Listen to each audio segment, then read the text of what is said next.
요한복음 17장 1절부터 5절까지 교독하시겠습니다.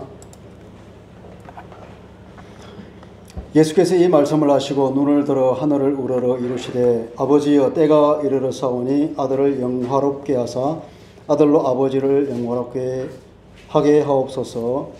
아버지께서 아들에게 주신 모든 사람에게 영생을 주게 하려고 만민을 다스리는 권세를 아들에게 주셨음이로소이다. 영생은 곧 유일하신 참 하나님과 그가 보내신 자 예수 그리스도를 아는 것이니이다. 아버지께서 내게 하라고 주신 일을 내가 이루어 아버지를 이 세상에서 영화롭게 하였사오니.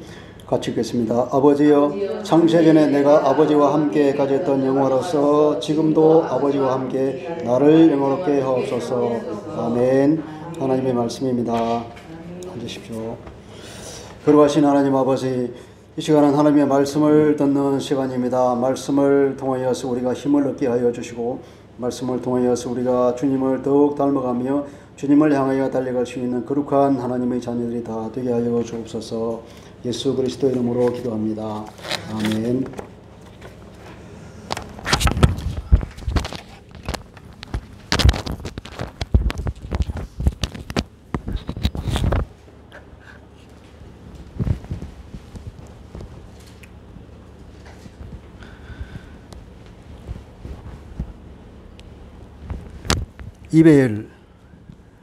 이별은 슬픈 거죠.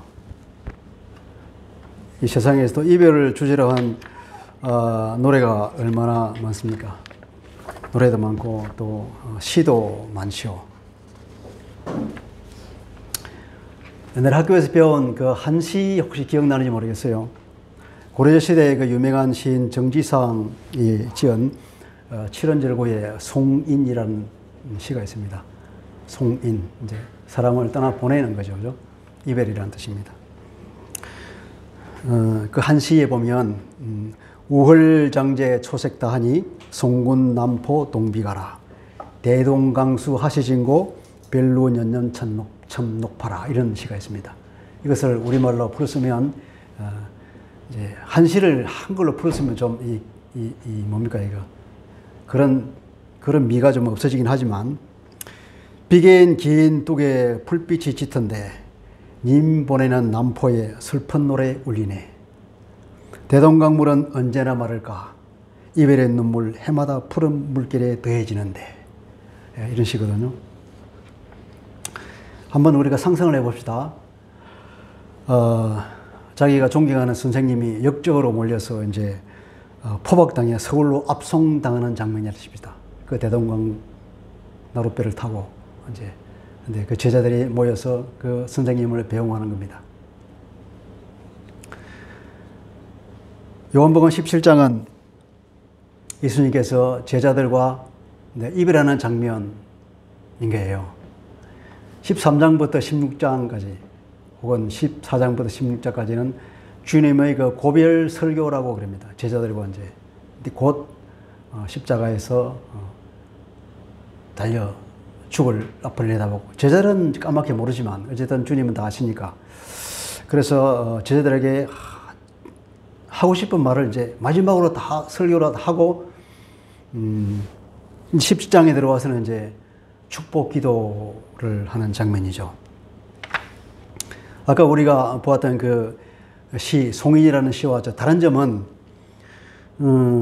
선생님은 십자가에서 죽을 떠나갈 것을 하는데 제자들은 이걸 모르고 있다는 사실이죠.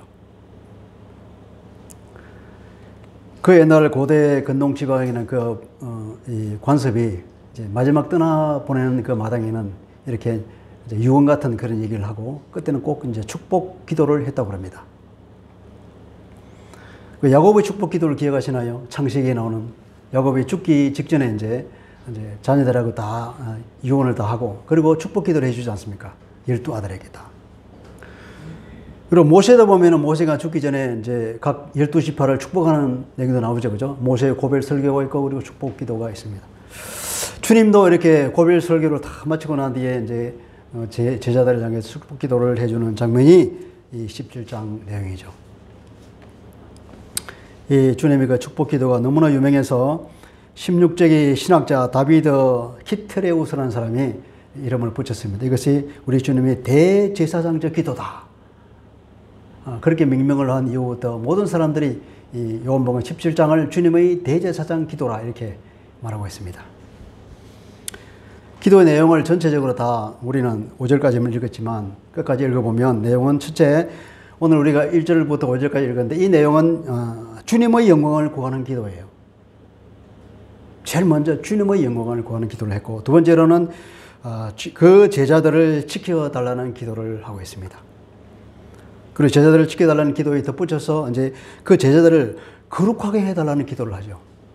거룩이란 무엇입니까? 거룩은 바로 세상으로부터 뭔가 구별해서 떼어놓는다는 거예요.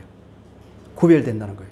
그러니까 제자들이 거룩하게 해달라는 것은 곧 제자들이 하나님 나라를 위한 헌신자로 성별되게 해달라는 기도라는 거죠.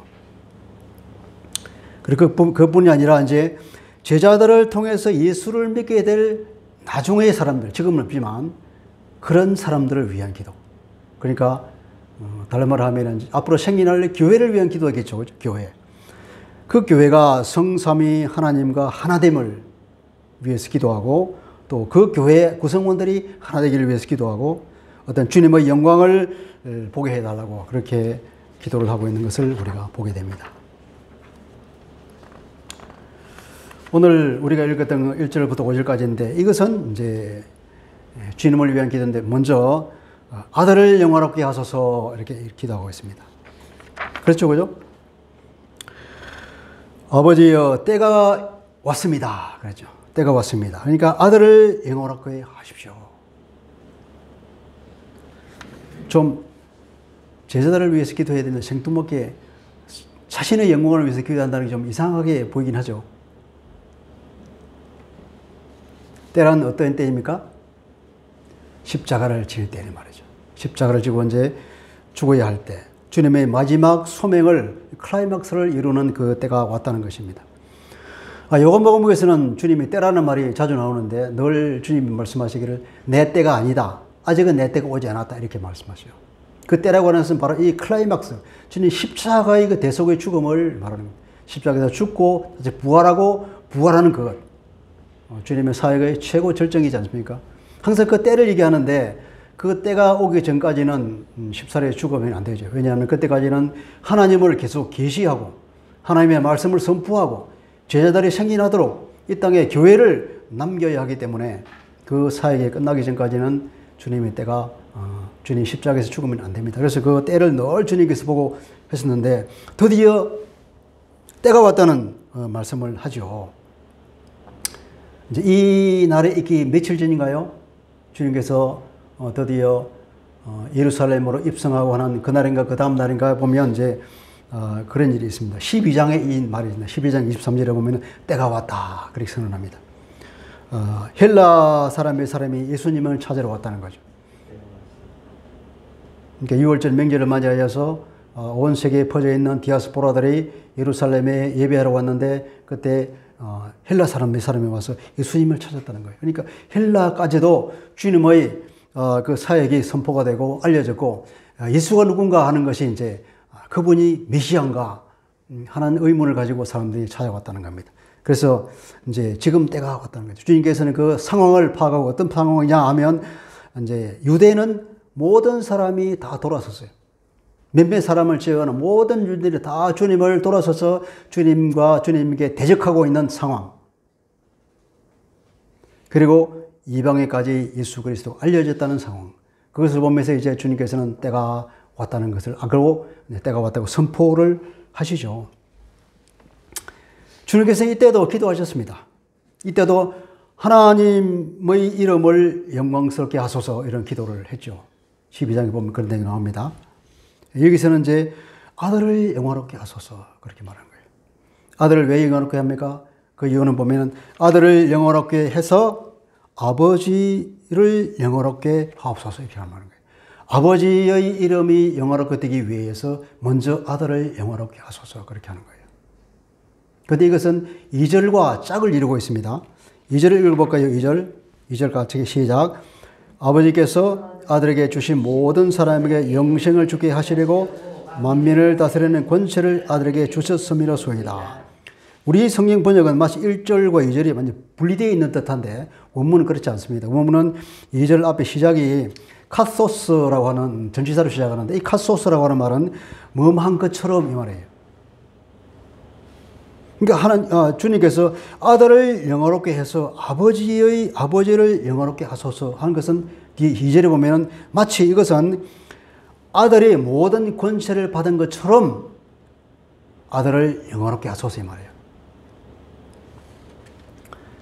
만민을 다스리는 권세를 아들에게 주신 것처럼 이 말이에요. 만민보다도 더 정당한 번역을 하자면 원문은 모든 육체 위에 이렇게 했거든. 그러니까 모든 시대 모든 육체를 다스리는 권세를 아들에게 주신 것처럼 말이에요. 왜 주실까요? 그 권세를? 목적이 나오잖아요. 하나님께서 아들에게 주신 모든 사람에게 영생을 주게 하시려고. 누구에게 영생을 준다고요? 모든 만민에게 영생을 줍니까? 아니죠. 아버지께서 아들에게 주신 모든 사람, 그 주신 사람만 하는 거예요. 그러니까 하나님의 택함을 받은 사람들만 영생을 주는 거예요. 그래서 아들을 통해서 택함 받은 자가 구원받게 하기 위해서 하나님께서는 그 아들에게 모든 시대 모든 육체를 다스리는 권세를 주셨다는 거예요. 그렇게 하신 것처럼 이제 하나님 아들을 영화롭게 해서 아버지가 영화를 받게 하여 주십시오 이렇게 말하는 거예요. 아들의 영광을 받는 것은 목적이 있습니다. 하나님을 영화롭게 하는 것입니다. 그죠? 아들의 영화롭게 되는 것, 우리 하나님의 영화롭게 되는 것, 그러니까 성삼위 하나님의 영광을 받으시는 거예요.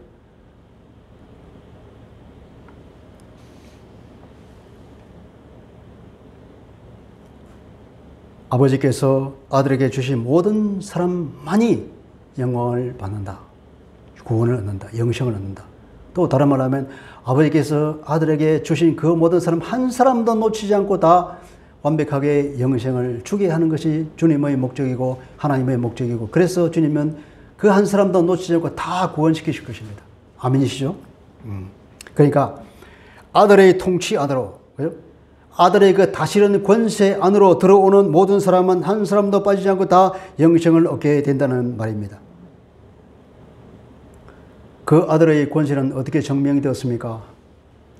로마서 1장 4절에 보면 성결의 영으로는 죽은 자 가운데서 부활하사 능력으로 하나님의 아들로 선포되셨으니 예수 그리스도를 두고 하는 얘기입니다. 우리 예수 그리스도는 어떻게 설명이 되냐면 성결의 영으로 성령으로는 죽은 자 가운데서 부활하사 권세 있는 하나님의 아들로 임명되셨다 그랬습니다. 이게 정확한 번역입니다. 그 예수 그리스도가 이렇게 죽고 부활하고 하늘을 올려서 하나님의 우편에 앉아 계신 그분, 그렇게 해서 그분은 바로 그분이야말로 모든 통치권을 가진 하나님 나라의 왕이시라는 것을 증명이 됐다는 겁니다. 그 주님의 통치권 안으로 들어오는 모든 사람들은 한 사람도 빠지지 않고 다 영생을 얻는다는 거예요. 우리 모두는 그 주님의 통치권 안으로 들어왔음을 믿습니다.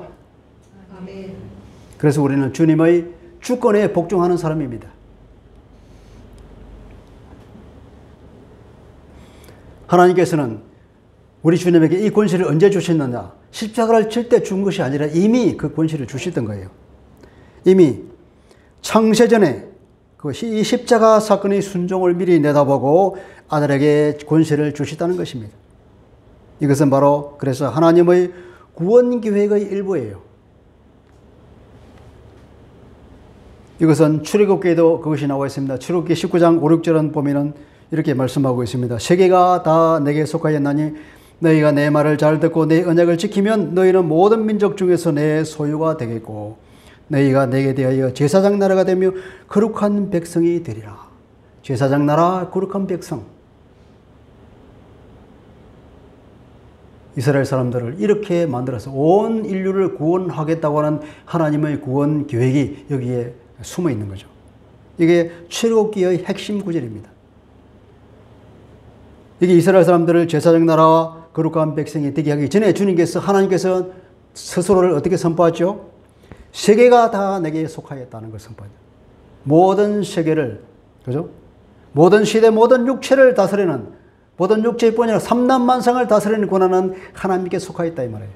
모든 주권은 누가 있다? 하나님께 있다는 겁니다. 그런데 이 주권이 누구에게 갔습니까? 하나님의 아들에게 갔다는 겁니다. 요한복음 5장 22절, 27절에도 보면은 아들에게 그 심판권을 위탁했다는 말이 나옵니다.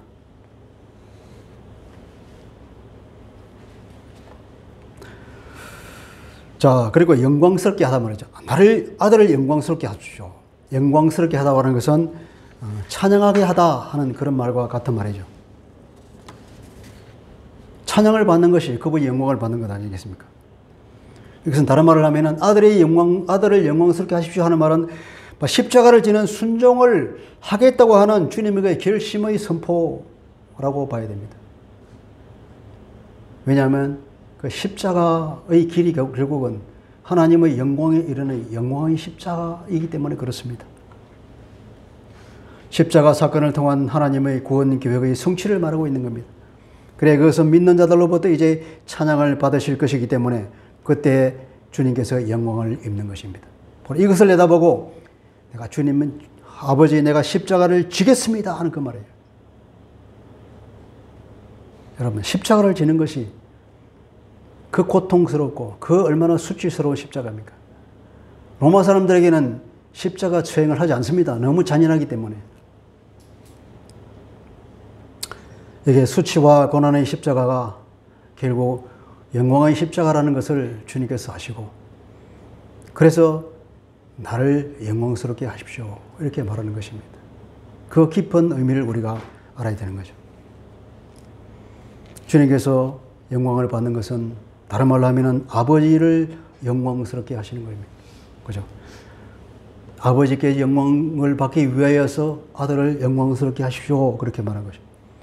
아들이 영광스러워지는 것은 곧 아버지가 영광을 받는 것이요, 그것은 아버지의 거룩한 뜻이 이루어져서 아버지에게 기쁨이 되기 위해서 그렇습니다. 하나님의 마음을 시원하게 해주는 것, 이것이 우리가 하나님께 영광을 올려드리는 것 아니겠습니까? 주님이 가신 길은 고난의 길이요 죽음의 길이지만 그것은 다른 각도에서 보면 또 생명을 향하여 가는 길이고 영광을 향하여 가는 길입니다. 그래서 주님은 12장에서 십자가를 지겠다고 말씀하시면서 하나라의 밀알에 가는 비유를 하죠. 하나라의 밀알에 그대로 있으면 하나를 밖에 없지만 떨어져서 죽으면 많은 열매를 맺는다고 하시면서 그런 비유를 하셨습니다. 여러분, 그리스도인의 삶은 어떤 삶일까요? 주님의 통치권 안으로 들어가는 삶이죠. 그죠? 주님의 주권 안으로 들어가는 삶이 그리스도인의 삶입니다. 그래서 어떤 분은 그것을 나는 죽고 예수로 사는 삶이라고 표현을 하고 있죠. 주님께서는 이렇게 표현합니다. 나를 부인하라 그러죠. 자기를 부인하고 자기 십자가를 지고 나를 따라오너라. 그것이 바로 이런 말입니다. 바울은 말하기를 그리스도와 함께 십자가에 못 박혔다 이렇게 말하고 있습니다. 사람마다 다르게 표현하지만 결국은 같은 것입니다. 우리가 주님 통치권 안으로 들어가는 거예요. 주님의 주권 안으로 들어가고 내 주권을 내려놓고 주님의 주권을 따른다는 결심입니다. 왜냐하면 이것이 진정한 기쁨이고 진정한 행복이기 때문에 그렇습니다. 이것이 이 안에 들어갈 때에, 주님의 통치권 안에 들어갈 때 드디어 우리는 주님이 주시는 평안을 누리게 되어 있습니다. 하나님과의 관계가 회복되어지고 하나님과 우리 주님과 인격적인 교제가 이루어지면서 거기에서 나오는 진정한 기쁨, 그것이야말로 주님이 주는 샬롬이거든요. 그래서 그렇습니다. 이 샬롬은 맛을 본 사람만이 압니다. 맛을 봐야 맛을 아는 거죠. 이 맛은 배워야 하는 것입니다. 세상에 또 여러분, 담배를 안 피워본 사람은 담배 맛을 몰라요. 아마 어렸을 때 호기심에 대부분의 사람은 아마 담배를 한 번씩 피워봤을 겁니다. 얼마나 쓴지요. 술 마시다 보면 소주를 마시면 그 얼마나 쓴지 모르겠어요. 그 쓴 걸 왜 마시는지 모르겠어. 그런데 이 술 맛을 아는 사람이 있단 말이죠. 근데 쓴 담배 맛을 아는 사람이 있단 말이죠. 이 배워야 하는 것입니다. 세상의 맛도 이렇거늘 하나님이 주시는 그 샬롬의 맛은 마찬가지로 이것도 배워야 하는 것입니다. 맛을 보고 맛을 아는 거예요. 맛을 보면 더 맛을 알게 되고 더 갈구하게 되는 것이고 그런 겁니다. 이 샬롬의 맛을 더 깊이 배워가시기를 바랍니다. 네. 주님께서는 아버지께 영광을 돌리기 위해서 나에게 영광을 나를 영광스럽게 하십시오.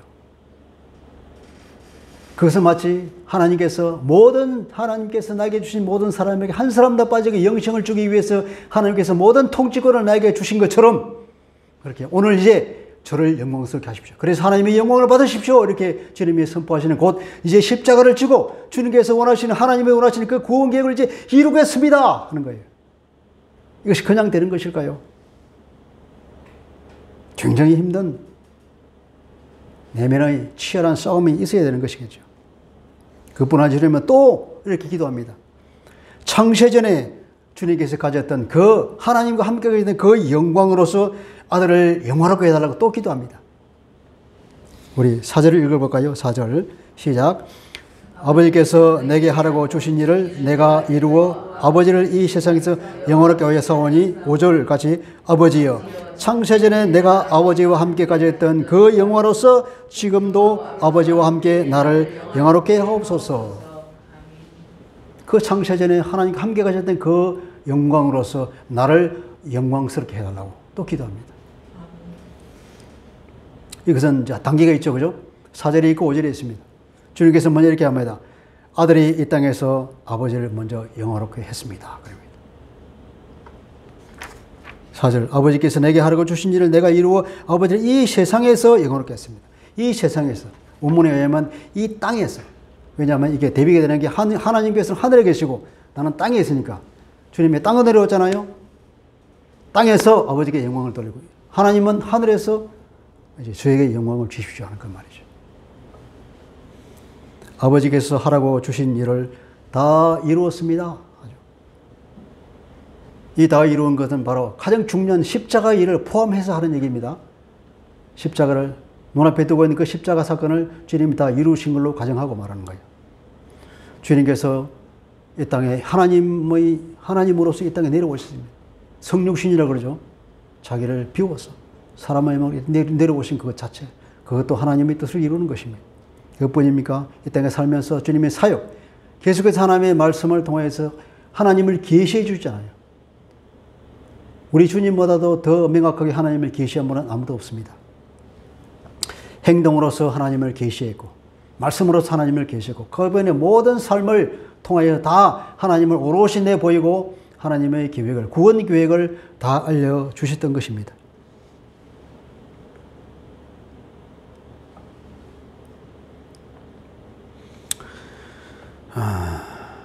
그러니까 그분의 모든 공생의 삶이 총체적으로 다 톨탈리 하나님께 주신 그 미션에 순종하는 삶이었다 그겁니다.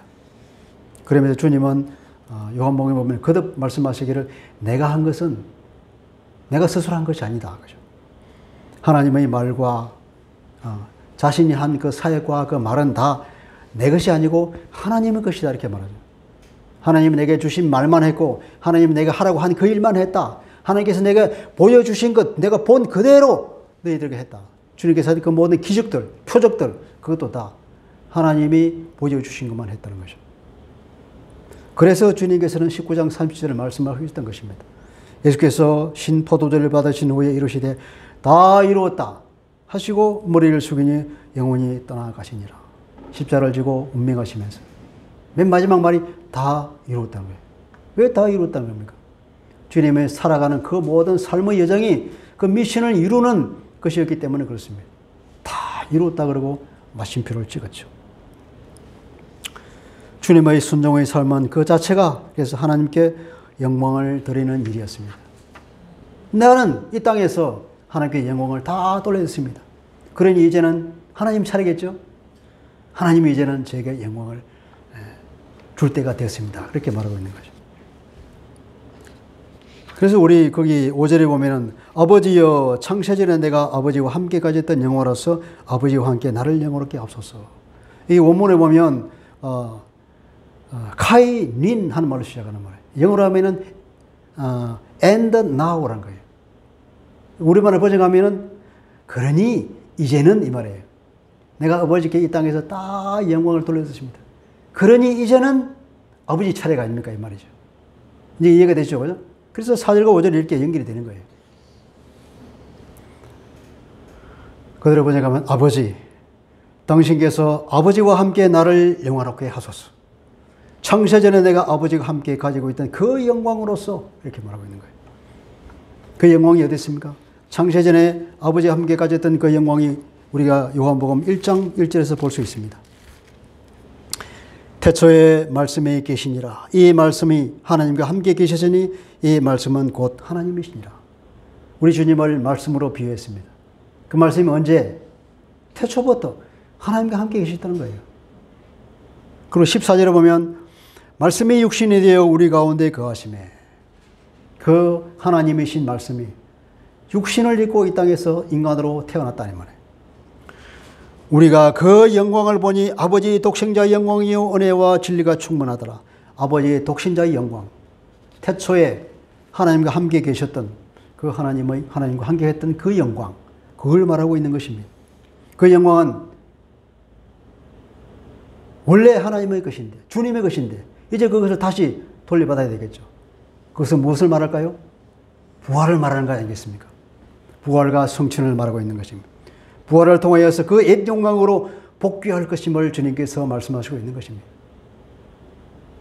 그러니까 17장 이 대제사장 기도에 제일 먼저 자기를 위해서 영광을 하나님께 기도했는데 그것은 바로 이렇게 당신께서 하나님이라는 사실과 다시 하나님의 영광으로 복귀하겠다는 그 말씀을 하고 있는 것입니다. 십자가를 지고 구원 계획을 다 이루고 더디는 다시 원래의 상태로 올라가서 성삼위 하나님과 함께 이 땅을 다스리겠다고 하는 주님의 계획을 말하고 있는 것입니다. 예수 그리스도는 하나님의 아들이란 말이죠. 그래서 이게 그리스도 창가라고 할 수 있는 것이 어디에 있냐? 빌립보서 2장 6절 8절에 나와 있습니다. 제가 읽어드리겠습니다. 빌립보서 2장 6절 8절에 보면 이것을 우리가 그리스도 창가라고 말하는데요. 그는 근본 하나님의 본체시나 하나님과 동등됨을 취할 것으로 여기지 아니하시고 오히려 자기를 비워 정의 형체를 가지사 사람들과 같이 되셨고 사람의 모양으로 나타나사 자기를 낮추시고 죽기까지 복종하셨으니 곧 십자가에 죽으심이라. 이걸 말하고 있죠.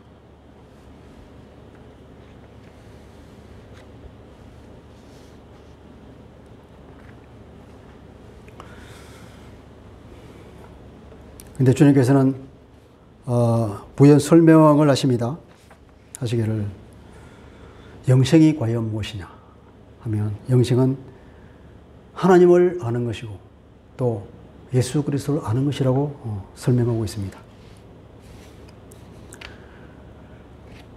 3절에 보면은 3절은 이제 그런데 하는 말이 빠져 있습니다. 그런데 한편 영생은 곧 유일하신 참 하나님과 그가 보내신 자 예수 그리스도를 아는 것입니다. 이렇게 말하면서 하나님께 기도를 하고 있죠. 첫째, 뭐가 영생이라고요? 유일하시고 참되신 하나님을 아는 것. 두 번째로는 그 하나님이 보내신 예수 그리스도를 아는 것입니다. 한마디로 말하면 하나님을 아는 거예요. 여러분 하나님을 아십니까? 아멘이시죠? 네, 우리가 하나님을 압니다. 하나님과 그 아들은 영화로우신 분입니다. 우리의 찬양을 받으셔야 할 분이죠. 하나님의 그 영광의 원천은 어디에 있을까요? 바로 하나님과 그 아들의 구속 행위 때문에 그렇습니다.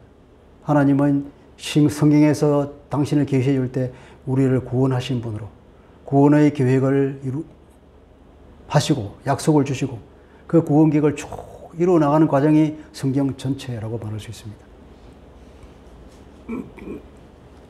이분들이 어떤 분인가요?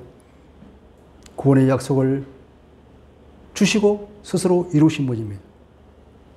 또 주님께서 그 통치권을 받았다는 것이 주권을 가진 분이에요. 하나님의 만물을 창조하신 창조주요 주권자입니다. 지금도 이 만물을 섭리하고 운행하고 계시는 주인이십니다. 주인.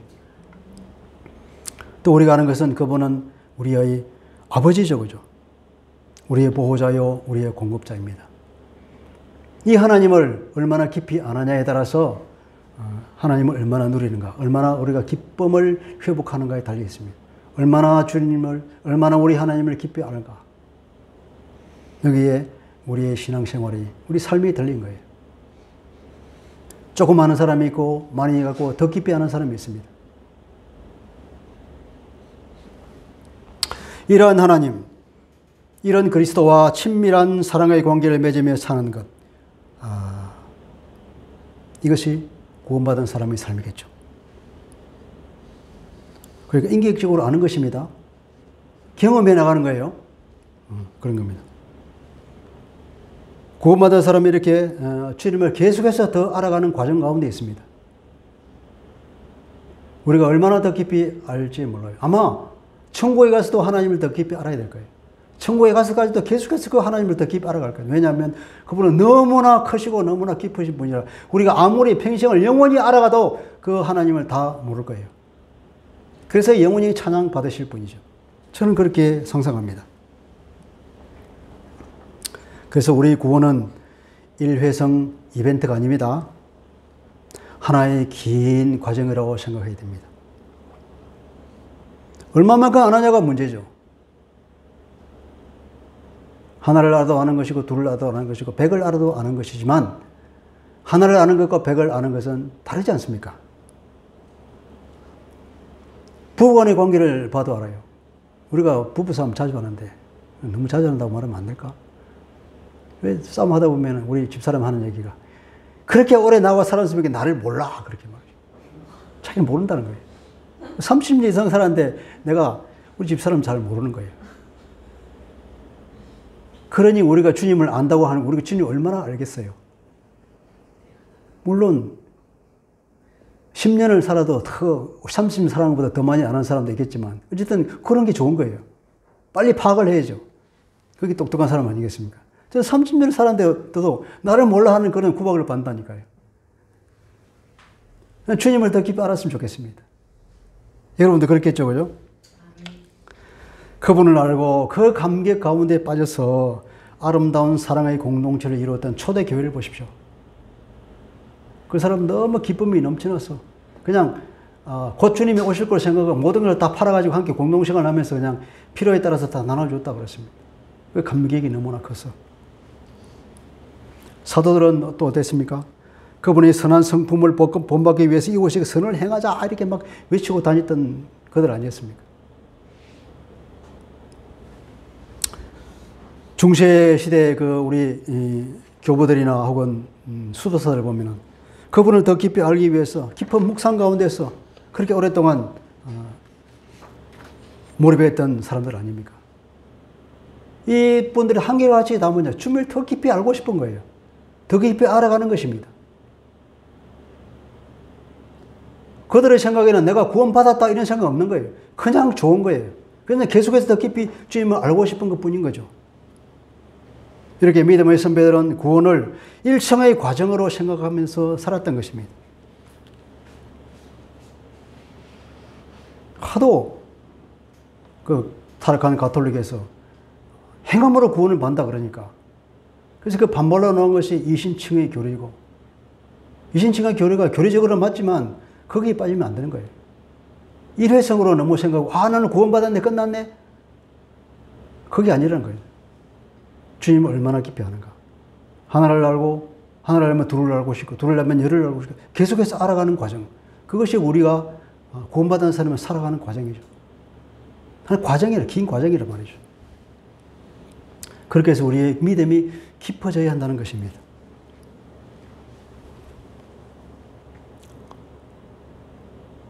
우리 하나님은 누구를 통해서 계시되었죠? 성경에 보면은 선지자들이 하나님을 계시했습니다. 하나님의 말씀을 받아서 당신을 스스로 계시하고 그리고 맨 나중에는 이제 그분의 아들인 예수 그리스도가 하나님을 더 깊이 계시해 주었습니다. 우리 주님처럼 하나님을 많이 계시한 분은 없습니다. 그래서 우리 주님을 본 사람은 다 하나님을 보았다고 주님께서 그렇게 말씀하고 있죠. 히브리서에 보면은 그렇게 선지자를 통하여서 계속 당신을 계시해 왔다가 드디어는 스스로의 아들을 통하여서 우리에게 말씀하셨다. 그렇게 말하고 있잖아요. 그래서 예수 그리스도 그분을 아는 것은 하나님을 아는 것입니다. 그래서 예수를 아는 것이 곧 영생이라고 그러죠. 하나님을 아는 것이 영생입니다. 이제는 한 발 더 나가서 예수 그리스도를 아는 것이 영생이 된 거예요. 왜냐? 예수 그리스도 그분이 하나님을 그렇게 완벽하게 계시해 주었기 때문에 그렇습니다. 요한복음 12장 44절 말씀입니다. 나를 믿는 자는 나를 믿는 것이 아니오 나를 보내신 이를 믿는 것이다. 나를 믿는 것 곧 하나님을 믿는 것이라는 거예요. 45절은 나를 보는 자는 나를 보내신 이를 보는 것이다. 나를 보는 사람은 곧 하나님을 보는 것이다. 그 정도로. 그러니 우리 주님을 안다고 하는 것은 곧 하나님을 아는 것이요. 곧 영생을 얻었다 하는 것입니다. 예수님을 제대로 알고 신앙 고백하는 사람들이 있습니다. 우리 성경에 보면 베드로, 그죠? 주는 그리스도시요 살아계신 하나님의 아들이십니다. 주님께서 그 너무나 기특해서 정말 베드로 보고 장하다 그렇게 말하죠. 이것을 내게 알게 한 것은 육신이 아니다. 하늘에 계신 아버지가 알게 해주신 것이다. 그러죠. 그런 고백을 한 사람은 마르다 있죠. 마리아의 언니 마르다. 그 마르다도 주님과 몇 마디 말씀을 나누고서 그렇게 고백했습니다. 주님은 그리스도입니다. 하나님의 아들이십니다. 또 도마도 있죠. 도마도. 내가 주님이 살아난 것을 손가락 옆구리를 찔러보지 않고는 주님이 살아났다고 못 믿겠어 했던 그 도마가 주님이 살아난 것을 보고 나서는 뭐라 그랬죠? 주님은 하나님의 아들이요 살아계신 하나님의 아들 우리의 그리스도입니다. 이렇게 신앙 고백을 했습니다. 이 신앙 고백이 성경에 기록되어 있는데 그것은 뭡니까? 이것이 제대로 된 신앙 고백이란 말이에요. 이 신앙 고백이 있을 때에 주님을 안다고 하는 거예요. 이 신앙을 고백할 때에 주님을 아는 것이고 영생을 얻은 거예요. 그러면 그 전까지는 뭐냐? 그 전까지 주님을 제대로 몰랐다는 것입니다. 베드로가 그때까지 주님과 함께 다녔지만 주님을 제대로 몰란 거예요. 말하다가 주님께 그렇게 주님을 섬겼지만 그때까지는 말하다가 주님을 제대로 몰랐다는 것입니다. 도마가 그렇게 주님을 3년 반이나 따라다니지만 주님이 부활한 다시 만난 그때까지도 주님을 제대로 몰랐다는 것입니다. 그러면 그때까지는 모르는 것은 뭡니까? 구원을 영생을 얻지 못한다는 거죠. 여러분 주님을 아십니까? 이렇게 신앙 고백이 될 때 그때 드디어 우리가 주님을 안다고 말할 수 있는 것이고 그때 우리가 영생을 얻은 것이고 우리가 주님 안에 있는 것이라는 말입니다. 그러니 우리가 주님을 더 알기 위해서는 우리가 어떻게 됐습니까? 더 주님을 묵상하고 더 주님과 가까이 가기 위해서 나의 주권을 내려놓고 하나님의 주권 속으로 들어가는 과정이 필요하겠죠. 그죠? 그래서 안다는 것은 곧 신뢰하고 교제한다는 말과 다름이 아닙니다. 그것이 우리가 믿음이라고 말하죠. 그런 믿음이 우리가 구원 얻는 믿음이라는 거죠. 그냥 지식적으로 아는 것, 어떤 사실을 아는 것, 그것은 귀신들도 아는 거잖아요. 그런 믿음 말고, 그죠? 그래서 요한일서 5장 12절에 이렇게 말합니다. 아들이 있는 자에게는 생명이 있고 하나님의 아들이 없는 자에게는 생명이 없느니라. 이 말이에요. 아들이 있는 자, 아들을 아는 사람, 이렇게 올바른 신앙 고백을 할 정도까지 아는 사람, 거기까지 나간 사람에게 영생이 있는 것이고 그렇지 않은 사람은 영생이 없다. 그렇지 않은 사람은 그 안에 아들이 없는 것이다 하는 것입니다.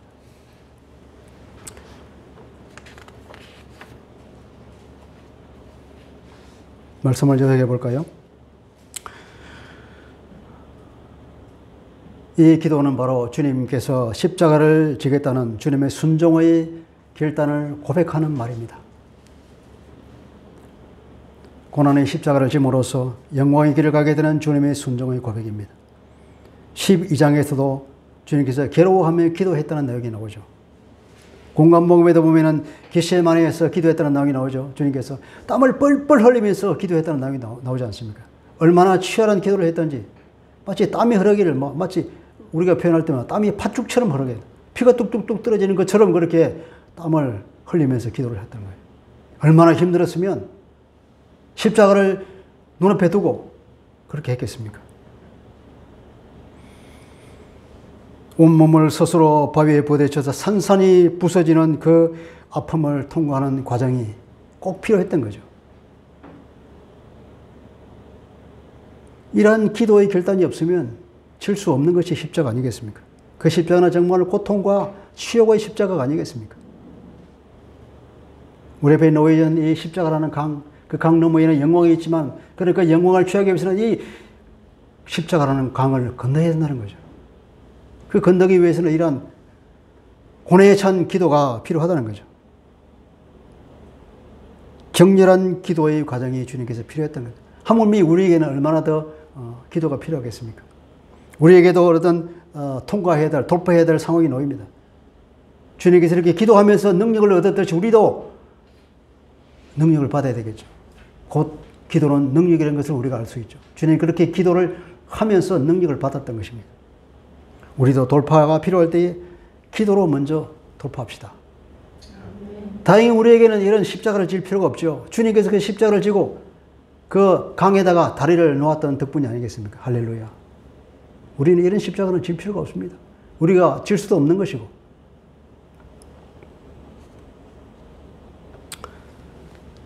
이 십자가의 길은 주님의 영광으로의 복귀의 길이기도 하죠. 주님은 하나님의 아들이요 하나님의 자신이기 때문에 그렇습니다. 영생이란 예수를 아는 거라 그랬죠.